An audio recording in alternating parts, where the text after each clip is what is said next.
하나님의 말씀 열왕기상 19장 9절에서 18절까지의 말씀입니다. 열왕기상 19장 9절에서 18절까지의 말씀, 우리 공동체 성경 읽기로 같이 듣겠습니다.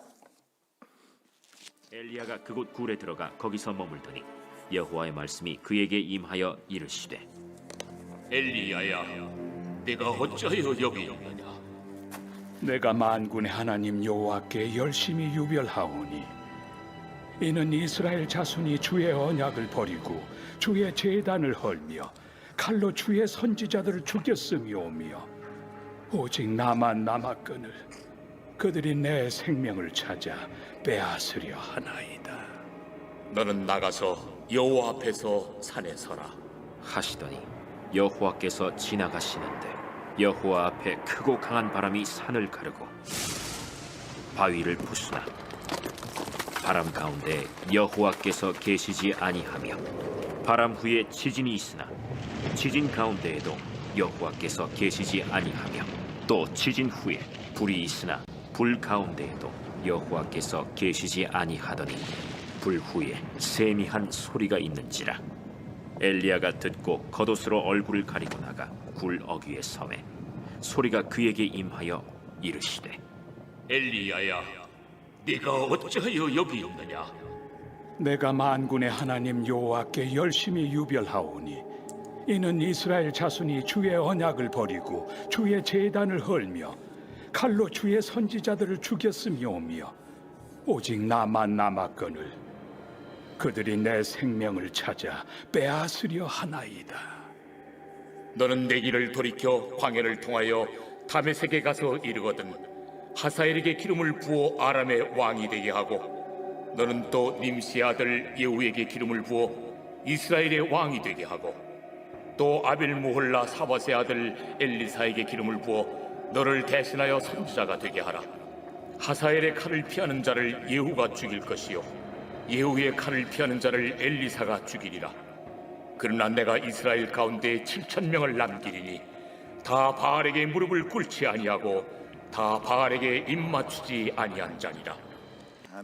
오늘은 하나님의 질문 7번째, 내가 어찌하여 여기 있느냐, 엘리야 이야기를 통해서 일체문을 생각해 보겠습니다. 어제 저는 이제 개인적으로 굉장히 의미 있고 기쁜 날이었습니다. 왜냐하면 이제 제가 유학할 때 그 대학부 때 가르쳤던 제자가 어제 목사 안수를 받았어요. 그래서 제자가 목사 안수 받으니까 너무 뿌듯하고 좋았습니다. 그래서 어제 오후 안수식에 같이 참여하고 축하해주고, 그리고 이제 안수식이 마친 다음에 이제 그 우리 제자 가족 부모님이 캐나다에 사시는 이제 잠깐 축하하기 위해 들어오셨는데 함께 교제했는데 그 부모님이 선교사님이세요.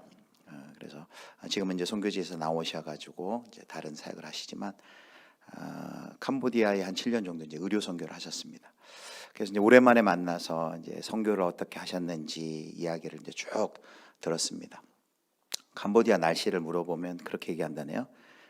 덥거나 매우 덥거나, 굉장히 모든 선교지들이 다 그렇지만 환경이 많이 또 어렵고 힘든데 어떻게 그 나라에 가게 됐는지, 가기까지 하나님의 또 세밀한 인도하심, 또 가서 당한 또 여러 가지 어려움들 또 듣고, 또 그 어려움 속에서 또 하나님은 또 어떻게 일하셨는지 그런 이야기를 쭉 들으면서 참 큰 은혜를 경험했습니다. 특별히 그 얘기하시는 과정 중에 이제 그 이야기가 기억에 많이 남는데요. 선교하시다가 이렇게 여성 교사님 어머님이 이제 암이 발견이 돼가지고 이제 수술을 하시게 된 거예요. 그래서 이제 한국에 와서 이제 수술을 하고 다시 캄보디아로 돌아갔는데 수술한 후에 너무 이렇게 체력이 떨어지고 그래서 뭐 이렇게 물건 하나 들 수 없을 정도로 처음에는 이제 기절도 몇 번 하시고 그런 이제 거의 이제 탈진 증상이 오셨다는 거죠. 건강이 너무 안 좋아지고, 그래서 이제 이 선교사님 어머님 생각에 내가 이거 얼마 있지 않다가 하나님 날 불러가실 수도 있겠다 싶어가지고 걱정이 돼서 이제 그 당시에 이제 아들이 캐나다에 있었는데 내가 죽기 전에 아들 얼굴 한번 꼭 봐야 되겠다 해가지고 그 멀리 이제 캄보디아에서 아들을 만나러 이제 캐나다 같이 간 거예요. 아들은 엄마가 무슨 생각을 가지고 왔는지도 모르고 이제 아들하고 이제 며칠 이제 지냈다는 이제 이런 이야기를 하셨습니다. 이런 사명의 자리, 뭐 선교사님뿐만 아니라 우리 모든 사명의 자리에서 일하다가 이렇게 우리가 뭐 건강을 잃거나 열심히 사역하는데 열매가 잘 맺히지 않거나 또 많은 어려움들이 있거나 그럴 때 이게 자연스럽게 우리가 어떤 증상이 나타나면 이제 탈진한다 그러죠. 지쳐서 넘어지고 쓰러지고 도저히 못하겠습니다. 나 도저히 못하겠습니다.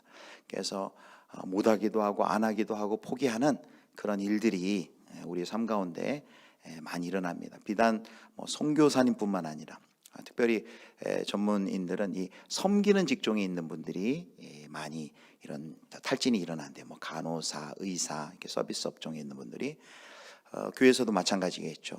열심히 섬기다 보면 특별히 이제 우리 교회 같은 경우도 이렇게 많은 분들이 다양하게 여러 가지 사역을 같이 나눠서 하기보다는 이제 몇몇 분들이 열심히 사역하다 보면 그분들이 탈진하고 지칠 수도 있고 이렇게 이제 번아웃 된다 그러죠. 그런 경우가 생길 수도 있습니다.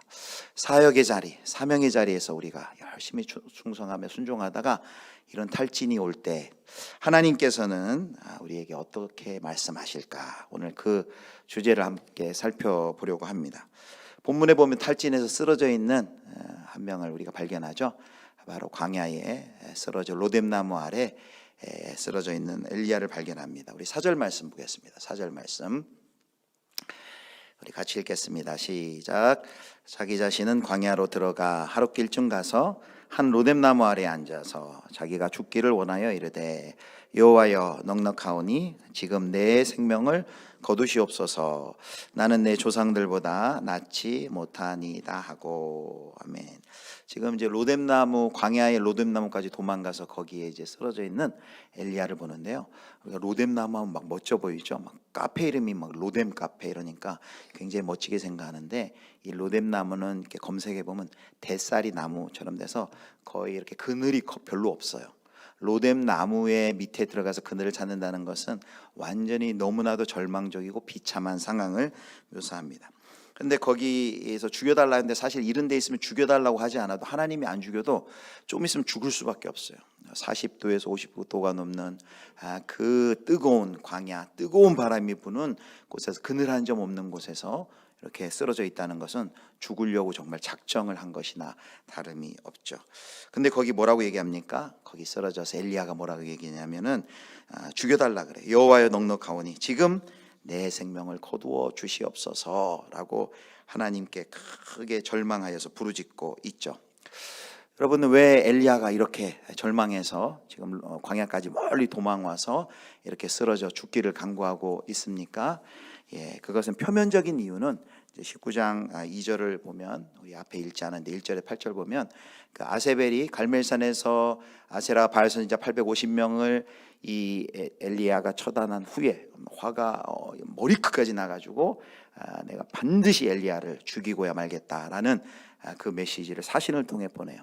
그러니까 그 이야기를 듣고 그렇게 담대했던 갈멜산에서 그렇게 용맹하게 1대 850 이 전투에서 승리했던 엘리야인데 그만 마음이 쪼그라들고 그리고 생명을 보존하기 위해서 멀리 불의 새벽까지 멀리 도망치는 모습을 볼 수 있습니다. 표면적으로 보면은 엘리야가 이세벨의 협박에 의해서 그러는데 사실은 그건 표면적인 이유고 지금 이제 오늘 이제 이 뒤에도 계속 나오겠지만 엘리야가 이렇게 절망한 이유가 있습니다. 그것은 뭐냐면 엘리야가 그렇게 힘써서 그렇게 충성되게 열심히 사역했는데 그 결과가 전혀 자기가 생각했던 대로 되지 않은 겁니다.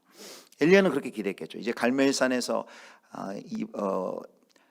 아세라와 이방 선지자들을 그렇게 처단한다면 이제 이 땅 이스라엘 가운데는 하나님의 부흥이 임할 것이다.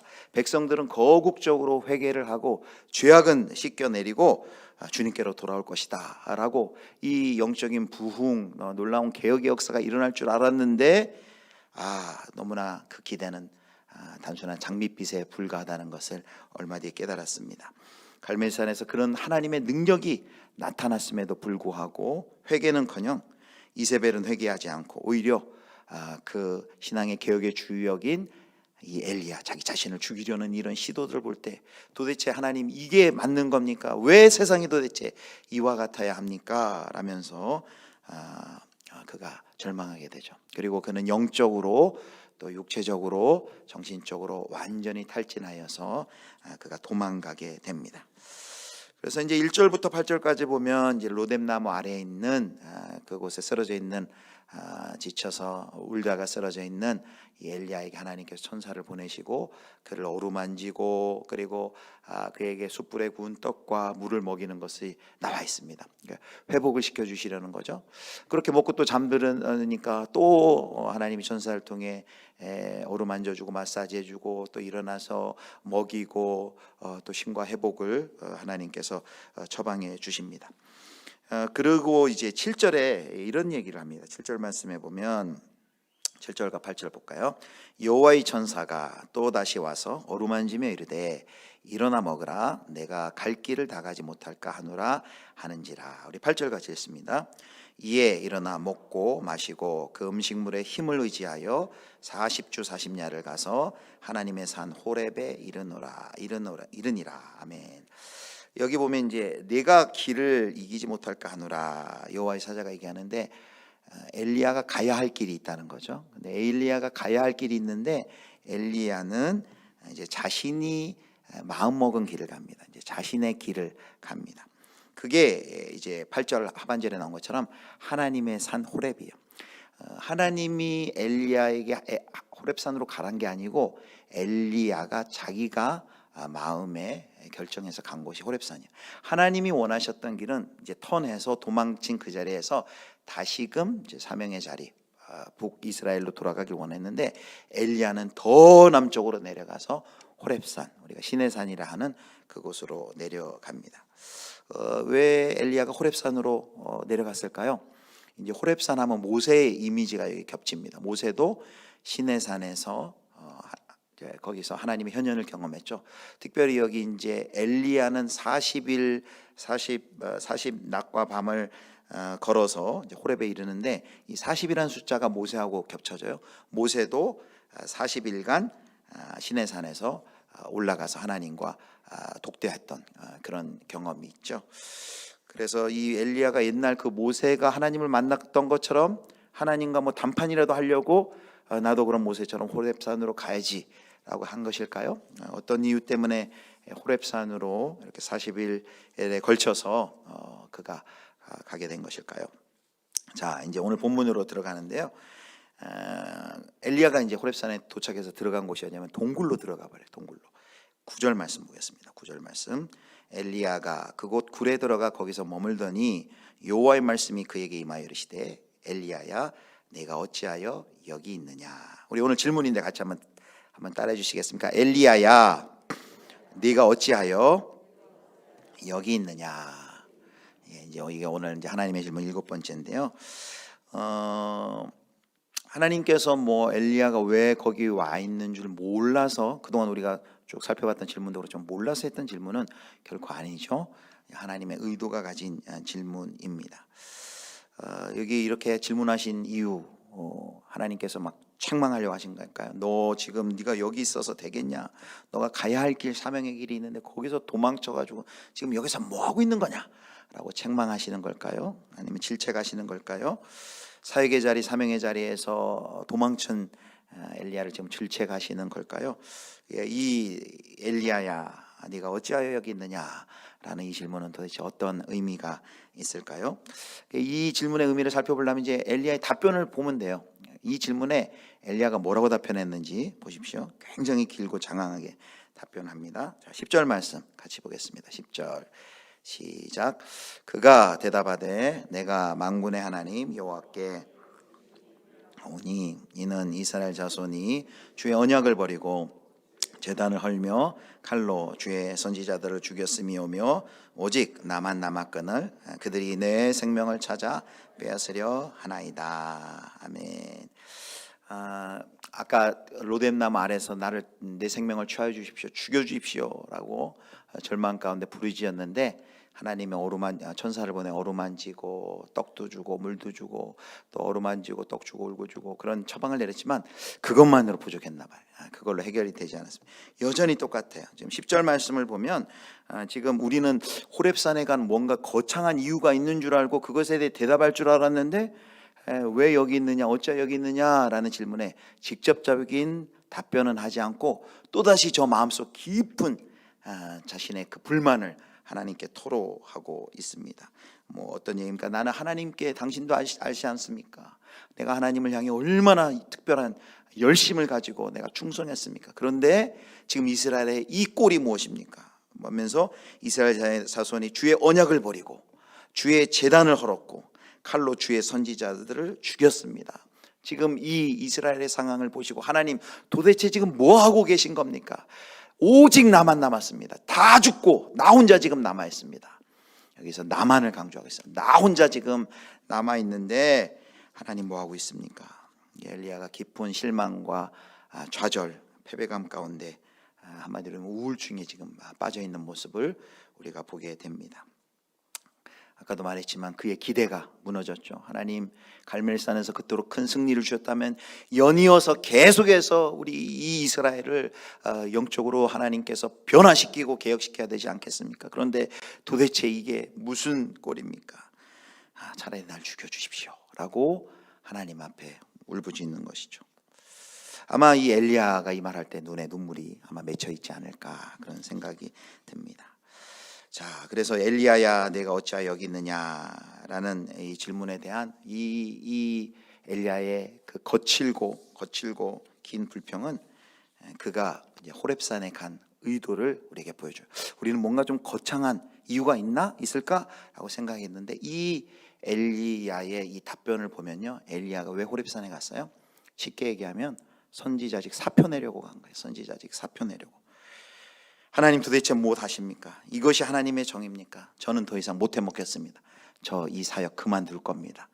선지자직을 하나님께 내어 던지기 위해서 선지자직의 기원을 이루는 그 산, 모세의 동굴로 들어간 것이죠. 자, 이 엘리야가 하나님께 사표 내러 왔어요. 지금 모세를 불렀던 그 산에 들어가서 하나님께서 그 사표를 어떻게 받으실까요? 아니면은 어떻게 바알에 그렇게 받아버리면 바알의 승리를 인정하게 되는 것이고 또 엘리야를 그대로 죽도록 허락할 수는 없으시죠. 자, 어떻게 하실까요? 이제 하나님의 처방이 시작됩니다. 자, 하나님의 처방 나온 게 이제 19장 11절 12절 우리 같이 한번 보겠습니다. 먼저 11절 말씀을 우리 남성도님들이 11절 말씀 읽겠습니다. 시작. 여호와께서 이르시되 너는 나가서 여호와 앞에서 산에 서라 하시더니 여호와께서 지나가시는데 여호와 앞에 크고 강한 바람이 산을 가르고 바위를 부수나 바람 가운데 여호와께서 계시지 아니하며 바람 후에 지진이 있으나 지진 가운데에도 여호와께서 계시지 아니하며 12절 우리 여성도님들 읽겠습니다. 시작. 또 지진 후에 불이 있으나 가운데서 여호와께서 계시지 아니하더니 불 후에 세미한 소리가 있는지라. 자, 지금 하나님이 동굴 속에 등 돌리고 있는 토라진 아이처럼 등 돌리고 있는 그 엘리야를 동굴 밖으로 나오라 그래요. 나오라고. 하나님께 등 돌리고 있는 동굴 속에서 나와 동굴 밖으로 이끄세요. 그러니까 이 엘리야가 이제 굴 어귀에서 완전히 나오지도 않고 굴 어귀에 딱 서 있어요. 그런데 그때 하나님이 그에게 이런 경험을 시켜주십니다. 방금 읽은 것처럼 11절, 12절에 보면 이제 세 가지 초자연적인 현상이 자연적인 현상이죠. 놀라운 현상. 그게 뭐냐면 거기 바람과 지진과 불이 나타납니다. 이 바람과 지진과 불이 뭐냐면 구약시대 대부분 하나님의 현현할 때 나타나는 이런 현상들이 바람과 불과 지진이었습니다. 하나님과 언약을 맺을 때 모세가 하나님과 호렙산 시내산에서 언약을 맺을 때도 이런 현상들이 나타나요. 천둥, 번개, 구름, 연기, 불, 지진 이런 현상들이 나타났어요. 그런데 11절 가만히 보면 바람이 산을 가르고 바위를 부수고 바람 가운데 여호와께서 계시지 않고 지진이 있는데 그 가운데도 여호와께서 계시지 않고 그리고 지진 후에 불이 있지만 불 가운데서도 여호와께서 계시지 않더라. 바람과 불과 지진이 있었지만 그 가운데 여호와께서 계시지 않는데 마지막에 뭐라고 얘기하냐면요, 12절 가장 마지막 하반절에 보면 불 후에 어떤 소리가 있대요? 세미한 소리가 있더라. 세미한 소리가 있더라. 부드러운 음성, 세미한 소리가 있더라 라고 말합니다. 주님께서는 그 어떤 선지자들도 전혀 경험하지 못한 세미한 소리로 이 엘리야에게 나타나셨습니다. 여러분, 이 세미한 소리가 무슨 뜻일까요? 이 세미한 소리에 관한 해석이 되게 많아요. 굉장히 많은데 몇 가지만 이제 소개하자면은, 이제 세미한 소리라는 것은 이거죠. 엘리야가 그간의 기대는 뭐냐면, 갈멜산에서 바알신과 아세라 신의 선지자들을 완전히 처단할 때 그 능력, 이게 비유컨대 바람과 불과 지진과 같은 하나님의 능력이었어요. 그러니까 아마 이 엘리야는 계속해서 이런 능력으로, 그런 갈멜산에서 놀라운 하나님의 능력으로 이방의 신들을, 제사장들을 처단한 것처럼 계속해서 그런 역사들이 나타나기를 기대했던 것 같아요. 그런데 하나님께서 바람과 불과 그리고 지진, 바람과 지진과 불이 나타났지만 그곳에 하나님이 없었고, 또 다른 방식, 세미한 소리 가운데 하나님이 나타났다. 특별히 이 세미한 소리 가운데 하나님이 나타나 얼마나 하나님의 영광과 임재가 크게 나타났는지 그 19장 그 13절에 보면 이 엘리야가 그 영광과 임재를 견디지 못해서 겉옷으로 얼굴을 가렸다라고 했어요. 그 하나님이 영광을 잘못 받다가는 죽임을 당하기 때문에 겉옷으로 영광을 받다. 세미한 소리지만 그 세미한 하나님의 음성과 말씀 가운데 나타난 하나님의 그 영광과 임재를 경험하고 겉옷으로 얼굴을 가렸다라고 했습니다. 그래서 이 바람과 불과 지진 가운데 하나님이 나타나지 않고 세미한 음성 가운데 나타났다는 것은 이렇게 우리가 해석할 수 있죠. 하나님께서 일하시는 방식은 항상 똑같지 않다. 우리 기대와 같지 않다. 우리는 바람과 불과 지진이 나타나서 모든 것을 처단하고 깨끗이 하고 완전히 주의 능력으로 모든 문제를 해결해 주길 원하시지만, 하나님은 꼭 내가 원하는 그런 방식으로 일하시지 않을 수 있다라는 것이죠. 자, 그리고 또 하나 우리가 기억할 것은, 특별히 이 모세가 호렙산 시내산에서 하나님의 말씀, 하나님의 율법을 받은 산입니다. 그래서 이 세미한 소리라는 것은 하나님의 말씀이거든요. 그래서 하나님께서 이 일을 통해서 그 하나님의 말씀에 대한 무엇이 진정 사람을 변화시킬 것인가, 바람인가 불인가 지진인가, 우리는 뭔가 이런 막 초자연적인 능력과 역사를 통해서 세상이 변하고 사람이 변화되기를 기대하지만, 진실로 사람을 변화시킬 수 있는 것은 하나님의 음성, 하나님의 말씀이다라는 것을 이제 엘리야로 깨닫게 해주신다라는 이런 해석이 있습니다. 저는 참 좋은 해석이라고 생각하고요. 근데 이제 이번에 이제 말씀을 준비하다가 이제 전에 이제 새로운 제가 해석을 봤는데, 저희 이제 총신대신대원의 구약학 교수이신 이제 지금 은퇴하셨는데 이제 김정우 교수님이라고 훌륭한 교수님이 이제 그분이 이 부분을 이제 주의하면서 이 부분을 이렇게 해석을 하셨어요. 뭐냐면 이 세미한 소리를 어떻게 해석하냐면 부드러운 속삭임 또는 일상적인 대화라고 생각한다. 이렇게. 그러니까 하나님께서 지금 엘리야에게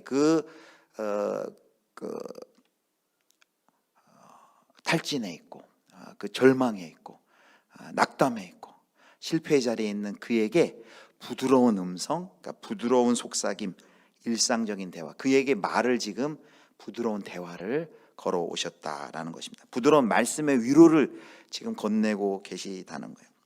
그러면서 이 부드러운 소리는 그 앞에 나오면 정반대의 대조적인 소리가 있어요. 그건 뭐냐면 바로 갈멜산에서 그 선지자들, 바알 선지자들이 광란의 춤을 추면서 외쳤던 그 큰 부르짖는 바알에게 외친 소리와는 완전히 대조되는 조용하고 그리고 부드러운 소리라는 것이죠. 그래서 하나님께서 이 시간에 하나님께서 그 낙담하고 절망 가운데 있는 엘리야에게 부드러운 음성으로 그에게 찾아오셔서 그와 지금 대화를, 교제를, 위로를 하고 계시다라는 해석입니다. 그래서 여기서 이제 우리가 이제 첫 번째 우리가 이 엘리야에게 했던 그 질문의 의미 이제 첫 번째를 살펴볼 건데요. 내가 어찌하여 여기 있느냐라고 했는데 첫 번째 이렇게 정의하고 싶습니다. 자, 첫 번째 같이 읽겠습니다. 시작. 다시 사명을 감당하게 하시려는 사랑의 호출이다. 내가 어찌 여기 있느냐라는 것은 어떤 질책이나 막 혼을 내기 위함이 아니라 부드러운 음성이에요. 그를 다시금 사명의 자리로 세우기 위한 하나님의 부드러운 음성, 그 낙담하 있고 낙심해 있고 쓰러져 있는 그에게 찾아와서 다시금 부드러운 주님의 음성으로 그를 위로하는 것이란 거죠. 제가 왜 이 해석이 더 마음에 와닿냐면 아까 이제 설교를 소도에 시작하면서 아까 선교사님이 예를 들었잖아요. 그러니까 이제 마지막 이것이 마지막일 줄 몰라서 이제 아들 한번 보기 위해서 그 먼 거리를 해서 이제 아들에게 찾아갔어요. 그리고 아들하고 같이 누웠어요. 누워가지고 자는데 이제 그 아들이 엄마한테 이런 얘기를 하더래요. 이제 엄마가 암 수술도 하고 이렇게 건강이 너무 안 좋다는 것은 알고 있었는데 아들이 이제 엄마한테 그 얘기를 했대요. 근데 엄마가 너무나도 이제 그 이야기가 너무 이제 그 하나님의 위로로 느껴졌다라고 하는데 그게 무슨 말이냐면 이 아들이 이렇게 이야기했대요. 엄마 꼭 나을 거예요. 그리고 엄마 반드시 회복되어서 엄마 운전도 다시 할 거고 다시 선교의 자리 잘 감당하실 수 있을 거라고 하나님이 꼭 고쳐주실 거라고. 주변에서 이제 아프다는 얘기를 들을 때 많은 이제 성도님들이 안타까워하지만 이제 그렇게 얘기를 해주는 분은 없었대. 근데 아들이 엄마 꼭 회복될 거예요. 엄마 다시 운전할 수 있게 될 거예요. 그리고 잘 회복될 거예요. 하나님이 고쳐주실 거예요. 근데 그 음성이 누구의 음성으로 들리냐? 하나님의 음성으로 들렸대요. 하나님이 지금 나를 아들을 통해서 이렇게 나를 위로해 주시는구나라는 그 하나님의 그 큰 위로로 느껴졌다는 거예요. 그래서 이제 몇 년간 이제 건강이 회복된 지 얼마 전에 이제 운전을 다시 시작하셨대요. 그러면서 그 아들이 했던 그 이야기를 다시금 이제 기억났다라면서 그 이야기를 하시더라고요. 사랑하는 성도 여러분, 우리가 낙심해서 탈진해서 쓰러져 있을 때 가장 큰 위로가 뭘까요? 하나님의 위로죠. 근데 하나님이 어떻게 우리에게 위로하세요? 뭐 이렇게 갑자기 막 우르릉꽝 하고 막 하늘에 막 손이 나타나가지고 정의라, 낙심하지 마라, 새 힘을 내라, 막 이런 역사가 일어나나요? 그런 경우는 뭐 거의 없어요. 근데 하나님께서 어떻게 역사하세요? 우리 마음 가운데 아침에 묵상하다가 갑자기 하나님께서 어떤 말씀을 주시든지, 아니면 오늘 찬양하는데 갑자기 평소에는 그냥 불렀던 찬양인데 그 찬양의 가사가 내 마음속에 꼽히면 그 찬양의 한 소절이 나를 살리는 경우도 있고, 어떨 때는 그냥 지나가는 우리 형제 자매가 한마디 그냥 툭 내던진 건데 그 말씀이 나를 살리고 회복시키고 하나님의 음성으로 들리는 경우가 많아요.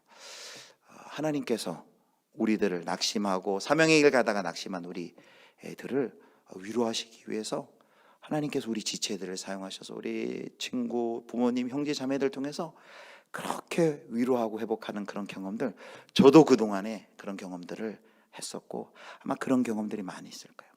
여러분, 하나님께서 여기 왜 엘리야에게 어찌하여 네가 여기 있느냐, 이게 질책이 아니라 그랬어요. 그 낙심에 쓰러져 있는 절망 가운데 탈진해 있는 그에게 찾아가서 부드러운 음성으로 그를 다시금 사명을 감당하시도록 그를 사명의 자리로 부르시는 것, 이것이 이제 첫 번째 의미라는 것이죠. 사랑하는 성도 여러분, 우리 성도 여러분들도 사명의 자리 감당하시다가, 사역의 길 감당하시다가 지치고 낙심해 있을 때 다시금 이 사명을 감당하도록 부드러운 음성으로 우리에게 찾아오셔서 우리를 위로하고 격려하시는 그 하나님 꼭 만나시고 그 주의 음성으로 힘 얻으시기를 주님의 이름으로 축원합니다. 자, 이제 이 질문이요, 한 번 더 있습니다. 네가 왜 어찌하여 엘리야야, 네가 어찌하여 여기 있느냐. 근데 똑같은 질문을 하나님이 한 번 더 하세요. 자, 14절을 보겠습니다. 13절에 이제 한 번 더 물어요. 13절을 제가 그냥 읽겠습니다. 엘리야가 듣고 겉옷으로 얼굴을 가리고 나가 굴러기에 섬에 소리가 그에게 임하여 이르되 엘리야야, 내가 어찌하여 여기 있느냐. 똑같은 질문을 이제 두 번째 하세요. 우리가 이제 생각할 때 엘리야가 로뎀 나무 아래서 한번 하나님이 어루만져 주시고 또 떡도 먹고 물도 먹고 그런 이제 첫 번째 처방이 있었고, 두 번째 하나님이 이렇게 세미한 음성으로 그에게 위로해 주셨으면 이제 완전히 짠하고 이제 하나님 나 잘 회복됐습니다. 이제 다시 가겠습니다. 그러면 좋겠지만 그렇게 기계적이지 않아요. 사람이 그렇게 참 공식적이지 않은 것 같아요. 여기 똑같은 질문을 이제 하세요. 두 번 하시죠. 그러니까 이 대답을 뭐라고 하냐면 14절에 그 앞에 했던 똑같은 대답을 해요. 이 엘리야가. 14절 보겠습니다. 우리 14절 같이 읽겠습니다. 시작. 그가 대답하되 하나님 여호와께 열심히 유별하오니 이는 이스라엘 자손이 주의 언약을 버리고 주의 제단을 헐며 칼로 주의 선지자들을 죽였음이오며 오직 나만 남았거늘 그들이 내 생명을 찾아 빼앗으려 하나이다. 아멘. 그 엘리야가 이렇게 영광스러운 하나님의 현현을 보고 부드러운 주님의 음성을 듣고도 똑같은 대답을 해요. 이걸 보면 야, 엘리야가 참 절망이 깊었나 보다. 마음의 상처가 컸나 보다. 이 탈진의 상태가 정말 심했나 보다. 이런 우리가 생각도 할 수 있죠. 엘리야의 말은 뭐 이런 것 같죠. 하나님, 내가 아무리 몸부림쳐봐도 저에게는 이제 소용없습니다. 애써봤자 소용없습니다. 더 이상 비전도 없고 소망도 없고 이스라엘 백성은 요지부동이고 지금 아무런 소망도 없는 그런 상황입니다. 저는 이렇게 힘이 다 빠지고 탈진해서 제가 뭘 하겠습니까? 이렇게 얘기하는 것과 같습니다. 요지부동해 보입니다. 그러나 두 번째 질문도 마찬가지라 생각해요. 하나님이 지금 이 엘리야 막 질책하고 너 지금 네가 여기서 뭐 하고 있는 거냐라고 책망하고 질책하고 혼내기보다는 계속해서 하나님이 그의 마음을 아시고 이렇게 얼른다 그러죠. 우리 아이들 얼르는 것처럼 그를 이렇게 다독이고 얼르고 계십니다. 그러면서 이제 하나님께서 이제 두 번째 방책을 처방을 꺼내세요. 그게 뭐냐면 이제 두 번째 처방은 하나님께서 엘리야를 격려하시면서 이제 새로운 사명으로 하나님이 그를 초대하세요. 자, 새로운 사명이 뭔지 15절 16절 보겠습니다. 15절 16절 우리 같이 보겠습니다. 시작.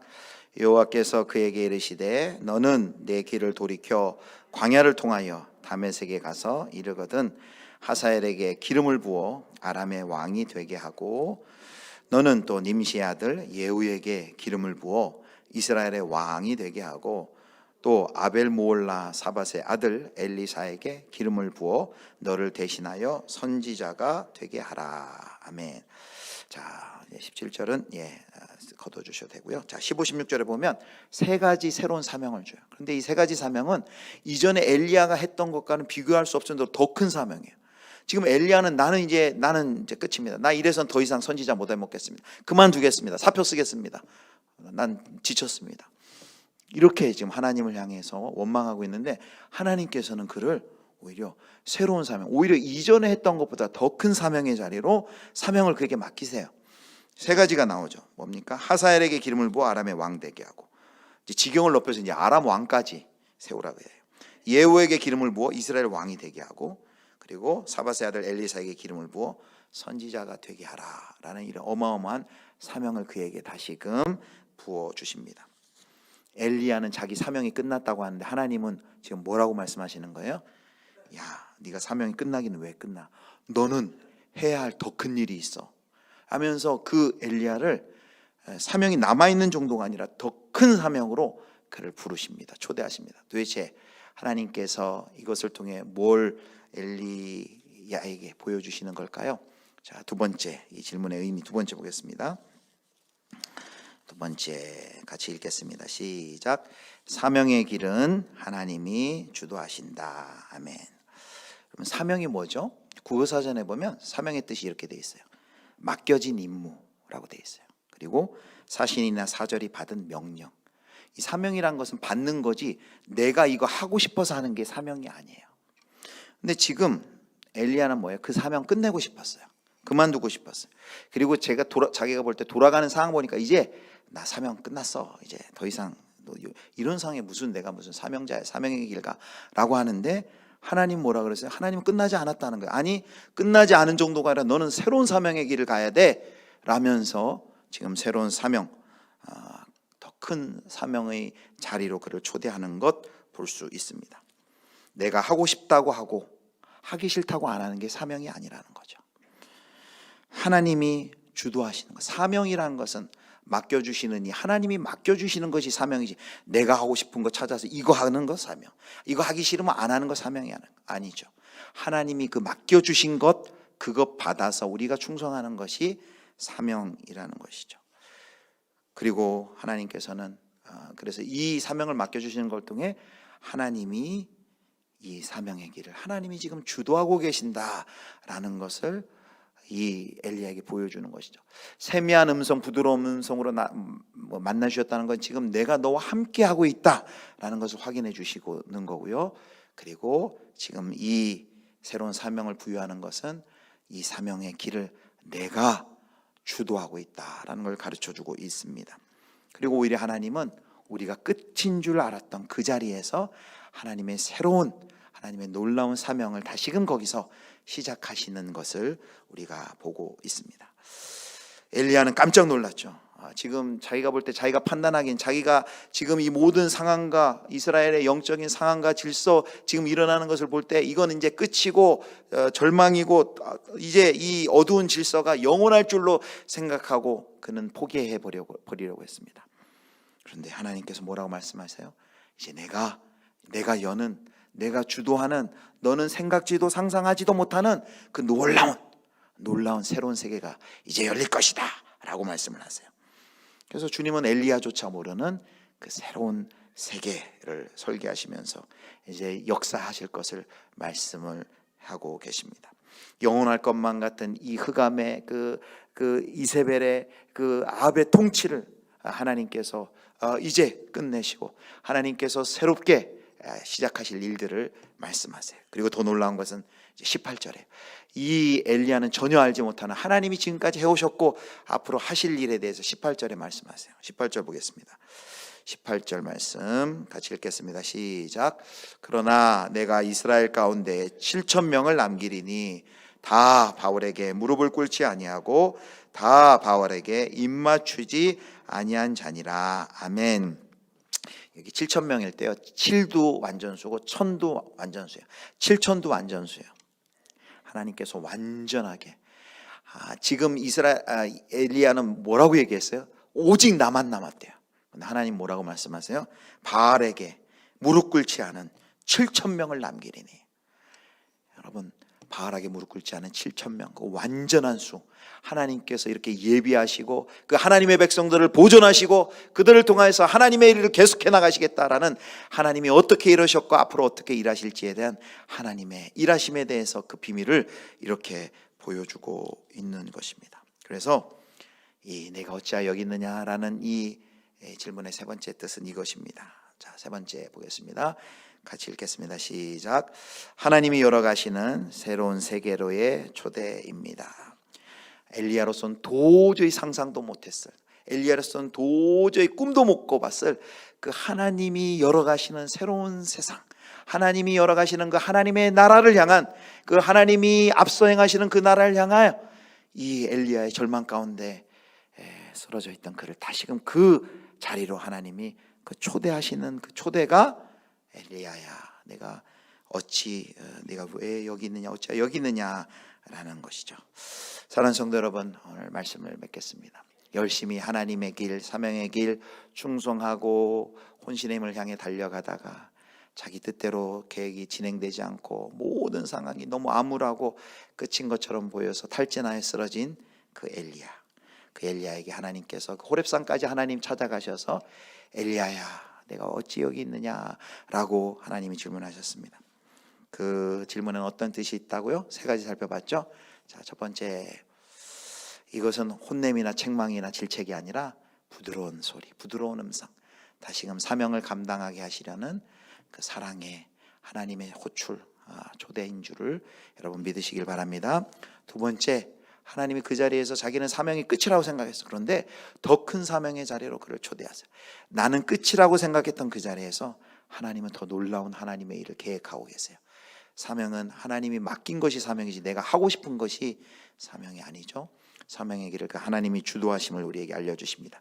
마지막, 이 엘리야가 상상하지도 못한 하나님이 계획하신 그 하나님의 나라, 그 하나님의 놀라운 구원의 역사, 하나님이 열어가시는 바알에게 무릎 꿇지 않은, 자기 혼자 남은 줄 알았는데 바알에게 무릎 꿇지 않은 7천을 내가 남겨놓았다. 하나님이 지금도 보이지 않는 곳에서 일하셨고 일해 오시고 일하실 것임을 보여주면서 하나님이 열어가시는 새로운 세계로 엘리야를 초대한 것이다. 저와 여러분도 사명의 길, 사역의 길, 어떤 일이든지 하다가 너무 형편이 어렵고 하나님의 정의가 마치 얼굴을 가린 것과 같고 이 세상이 사망의 음침한 골짜기를 걷는 것과 같은, 그래서 너무 힘들어서 탈진할 수밖에 없는, 그래서 쓰러져서 엘리야처럼 울부짖을, 눈물밖에 나오지 않을 그때가 분명히 또 있을 것입니다. 여러분, 그때 가장 큰 위로가 무엇입니까? 하나님이 우리와 함께 하시면서 우리의 모든 형편과 상황을 아시고 우리에게 격려하시고 위로하시는 그 하나님의 부드러운 음성을 여러분 꼭 들으실 수 있기를 축복합니다. 내가 주도하는 것이 아니라 하나님이 주도하시는 하나님의 구원의 역사에 내가 붙들려서 우리 주님 다시 오시는 날까지 하나님 손에 붙들려 하나님의 능력을 힘입어서 끝까지 충성하시는 우리 사랑하는 예수비전교회 모든 성도님들 다 되실 수 있기를 주님의 이름으로 축원합니다.